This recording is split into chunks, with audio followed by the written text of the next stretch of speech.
We all know it. Trump is gonna invade China and make the world bigger. What do you think? Everyone knows it. You know it. Everyone knows it. I know it. So if I am a snowflake, and the people that think like me are snowflakes, I suggest you bundle up. Because it's about to get cold in here. Because what I'm about to do is I'm about to call out to all of my brothers and sisters of all races, religions, sexes, sexual orientation, socioeconomic backgrounds, and professions. I am calling on you. If this man represents the worst of America, the worst of American culture, what I am calling on you to do is to show up and show out and to show them what the best of this country has to absolutely offer. So if I'm a snowflake and you're a snowflake, then we need to tell them that they better bundle up because winter is coming. Vengeance is mine, saith the Lord. And I'll go with that, but I do take a little myself. That is a quote by the prophet Brigham Young. And you can take that quote and you can apply it to the article that I wrote today about the Z generation. Because that's generally the way that they do business. Now, these kids are from 9 to 12, 13 years old right now. And you're thinking, oh, it doesn't matter. Things will change by then. Things will be better, okay? Recently, I had an infection. I picked it up. It was a bladder urinary thing, and all that kind of stuff. And I went to the doctor, and the doctor gave me pills and a shot.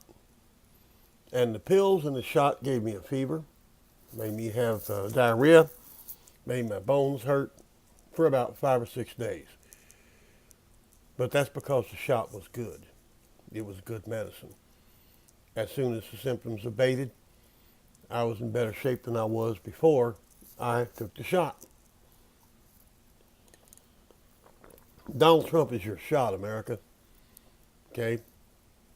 And he is the end product of what you've been courting since around 1963. He is the antibiotic for the disease we call America. It doesn't matter who the president was.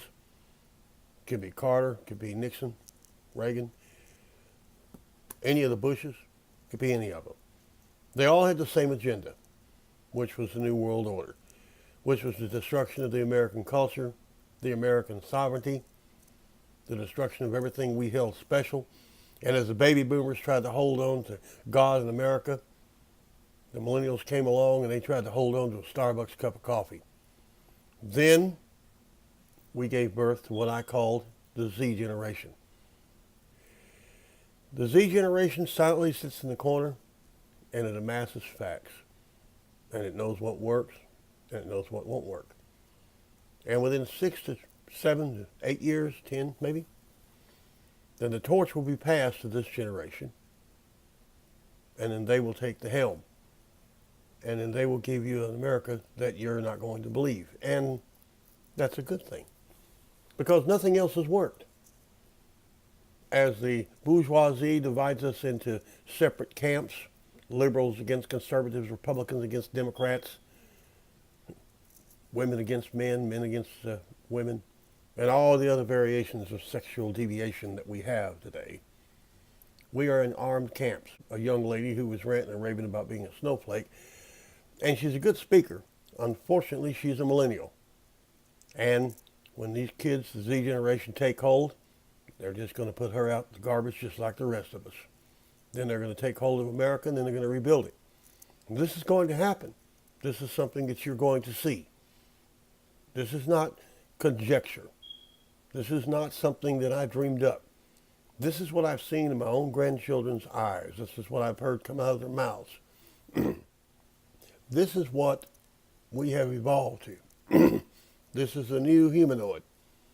They're not crazy. They're not weird. They're the new normal. They are what you created. They truly long for Grandpa and Grandma's world, but they know that that world is impossible because that world gives us the Bushes and the Obamas and the Clintons. That world gives us a constitution. It doesn't mean anything. That world gives us no rule of law. That world gives us the antibiotic called Donald J. Trump to try to turn the ship. And he will turn the ship. Then he will step aside after his next reelection, which I'm sure will happen. And by that time, we're talking 6 years. We're talking Z is 12, 13 years old. They'll be 18 or 19. And then they'll be ready. Okay? And then the slavers will come. Get your phone out of my face!